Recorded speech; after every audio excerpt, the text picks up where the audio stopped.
looks like we will break that again this year by a considerable amount. So yeah, thanks. So I'm hoping that means that we will have some money we can invest in the organization, and we can talk a little bit more about that later. But let's just talk a little bit about sort of the value that Kantara brings and what makes it unique maybe among nonprofits.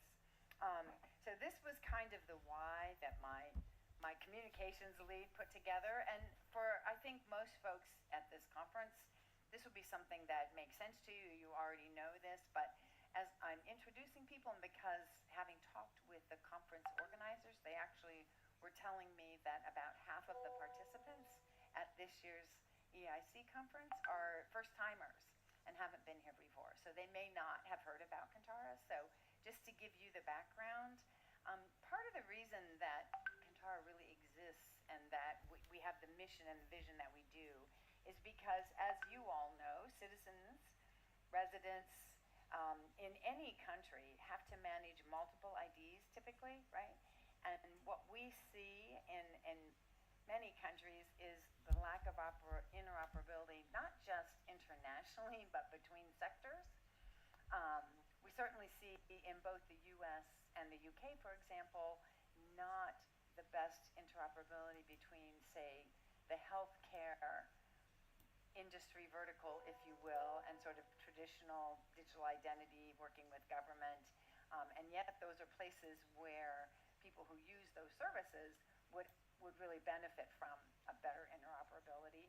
There's often not very much transparency, and every time that a person has to use a new application, it can increase that complexity. So what we hope, we see that this can increase confusion. There's continuing to be security concerns, and every time I think you look at any publication, there's all new things about AI. We've talked about decentralized identity, all of these things that are being addressed at the conference that just raise concerns and create a lack of trust in general. So what Kantara hopes to do is to really enable that trust and interoperability. And this is where, what underpins a lot of what we do is our identity assurance program. That's the certification program in the US. It has a different title because obviously there are different digital identity standards that are applied to the UK. But it really provides a foundation, we believe, that where solution providers who develop their solutions against those standards, that offers the possibilities of interoperability, but you see that feeds into, well, let me go to this next slide, that feeds into the relying parties who are the purchasers, right, of these solutions, and they are also trying to meet the needs of their consumers. And where I would suggest to you is that where Kantara really works is our focus is much more on the solution providers, right? Where we provide the accreditation, the sort of underlying, the confidence people can have in those solutions because they meet those standards, but also relying parties. And we have more and more relying parties, including even government agencies who are joining Kantara because they see the value in trying to understand and making sure that their concerns about what they're trying to purchase, if you will, is being addressed in our accreditation programs and in the work of our various work groups. And consumers, clearly their experience feeds into all of that. There are some other groups and other nonprofits that I think probably do a better job of focusing on or actually communicating with consumers. And we're sort of the folks in the background. It's like, what is that old saying about a duck that's paddling, across a pond? And as they're going, it looks like it's very smooth, but underneath they're paddling like crazy, right? Well, we're the paddling like crazy underneath. We're not necessarily in the public view. We're not out there championing all this when it comes to the consumers and to the general public. But that said, what we hope is that we can help solution providers and relying parties offer services that meet the needs of customers and is responsive. So that's sort of the role that we play. As I mentioned, I'm the executive director. I've been there just a little bit over a year and a half, so not a super long time, which is why I'm grateful to everyone who's going to be speaking today, because I as a lawyer, I don't have the in-depth background on digital identity. I certainly talk a lot about policy and things like that, but there's a lot of really impressive folks who are part of the organization. This is just a quick snapshot of our board of directors. For those of you who have perhaps been with Kantara in the past, I think historically that the board of directors was made up of primarily folks who paid a fee, additional amount of money, and could get a seat on the board. And when I started a year and a half ago, we did away with that, and there is no longer, you can't pay your way onto the board of directors. I mean that in the nicest way, but it's not a pay-to-play model. All of these folks were elected from the general membership, and both individuals and companies have a vote in that election. And each of these folks does represent a specific organization, and while they are the representative of their company, they certainly have played a key role on the board of directors. And I think since I've been here, now that we've changed to this model where it's an open election among all the members, we're seeing much more interest in participating on the board. This is a board that's bigger than it was when I first began, and a lot of new faces and a little more diversity than we might have seen in the past. So we're very excited about that. Andrew Hughes, who I know is with us virtually, was newly elected as the president and chairman of the board. His term is for a year, as the board of directors serve for a year, but they can also run for re-election. And you'll see that we also, at the moment, we have US, Canada, and the UK all represented, and we would love to welcome others. Recently cycled off was a member of the board who's here at the conference who's from Germany. So we would love to, open that up to anyone who is interested to think about. Elections happen in December every year. So Andrew will be talking after I give my overview to tell you a little bit more about the strategic directions that we're looking at and what we hope to do in the coming year. But again, that's the current board. And we also, I mentioned how Kantara is really sort of split into two things, right? The membership is very much engaged in the work groups, and then the assurance program, which has its own, the bottom line is we're auditors. And if you've ever had to work with an auditor, you know that most people don't like us that much. And because we're testing everything and looking at things, and it's very important to maintain our impartiality and to be very neutral. And we are also right now working on getting our accreditation through ISO for ISO 17065 in the UK, which it's mandatory in the UK to be one of the certification bodies. So there are 5 certification bodies that do audits against digital identity there, and all of us are going through that process, and we're basically all at the same place. Once we do that, we'll also be doing that here, not here in Germany, in the US, although we have auditors also from some of the EU countries.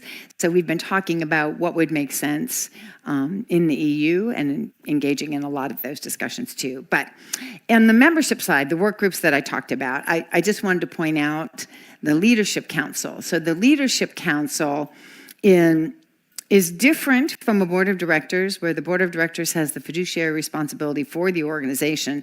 The Leadership Council really represents the members and the work groups and the work and the things that they are doing. So currently, the chair of the Leadership Council is Alec Laws. Alec is from Canada. He's with the company Identos. He's the chair of the Leadership Council, and he's also the the chair of the UMA work group. He'll also be talking later about mid-morning, a little bit about the council itself and the things that they do, and then also about the specific work group that he's on. And with him is Jim Pasquale. Jim is the vice chair, and he is also, he's vice chair of the Leadership Council, and then he chairs another separate work group. So these two also sit on the board of directors to really represent the members who are engaged in the work groups and the work of Kantara, and hopefully making sure that the board is fully informed. And sometimes they have to look for resources. Sometimes they just want to make sure that that input is there. So it's kind of one of those, because there's that separation, and because, for example, our certification programs require that neutrality, that impartiality. There are a lot of things that we have to do that are very separated. And so the hope is, with the Leadership Council being there, we will never have a situation where the left hand doesn't know what the right hand is doing and vice versa, right? So that's the goal for that communication, and they've been terrific. Someone actually asked me the question about, well, how many people actually come to these meetings? Pretty much it's always 100% participation. So people are very actively engaged. They're coming to the meetings, they're having the discussions, and so I'm sure that contributes to why I've been having such a successful past year or so. So some of the things that the organization does, I should probably be watching my time here, because I know people have to speak in other sessions, so I don't want to take up too much. But this is just kind of an overview of the kinds of activities that you see Kantara doing. Obviously, one is workshops and conferences. So we typically have something that always occurs at EIC. This is my first year of being here, but I know that the Kantara workshop has happened for many, many years. And there are lots of other conferences, Identiverse in the US, Identity Week. At least since I've been here, we've participated in Identity Week in the US, in the EU, and it looks like this year we will be in both of those, as well as Identity Week in Asia. So we really try to make sure that we're represented in a lot of places. We also, as I mentioned, have the work groups who are tackling a lot of really important issues, and really much more focused on emerging issues, emerging markets, emerging technologies. And that's what we think is one of the benefits of those work groups, the opportunity to really work on what are the up and coming things. And while there's a lot of specialty groups, and I know that they're all doing their own workshops right now, but it's an exciting opportunity for a lot of folks, both individually and representing their organizations, to come together on those. As I mentioned, the assurance programs, right?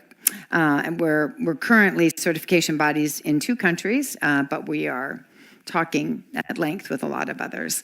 And then we partner and really have liaisons with other groups and what we would call thought leadership. Some of that, obviously, around standards development, right? So we have liaisons into ISO, for example, and other standards-related bodies. But we also are working with different sort of industry verticals, by example. So we do a lot in the US with healthcare, which is private industry in the US, and healthcare providers who have suddenly realized that maybe identity could be a big deal when it comes to, now that, especially with COVID, now that so many folks are doing creating patient portals, needing to share information electronically, all kinds of things that didn't happen because they're all private. And while they're a regulated industry in the US,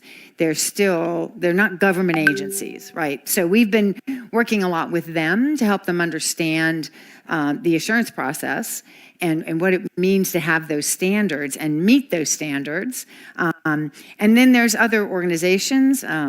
We worked with several banking institutions earlier this year and really tried to facilitate as a liaison with the banking industry and also agency there to talk about, again, another regulated industry has different needs and all, and yet really has to have a focus on digital identity as well. So those are a couple of examples. In the UK, we liaison primarily with not just the government agencies there, but also other certification bodies. And we meet on a regular basis to talk about the implementation of their digital identity and attributes trust framework. And we've participated in the pilot that they've had going on. They initially had an alpha of that pilot, and now it's in the beta version, and we've been a part of that, and the certifications that we are doing are part of that beta version. And the pilot is still going, but it's been a wonderful opportunity, and I know it's been clear that we were selected because they knew of our experience and our expertise, and unlike some of the other certification bodies, you know, Kantara is focused on digital identity and really not anything else. So, you know, the British Standards Institute, for example, is also a certification body, and they said to me, we don't have any auditors who know digital identity. You know, they do all kinds of other things, and so anyway, so we're there to also, you know, offer our lessons learned if that's of interest, and so far. So anyway, so lots of different ways that we also partner and liaison with other groups. What did I do wrong? There we go. Okay, so for 2023, and Andrew Hughes is going to talk about this in much more detail, we're sort of building on some of the strategic initiatives, or what are our priority areas for a while now. So one for the U.S. is the modernization of NIST 863.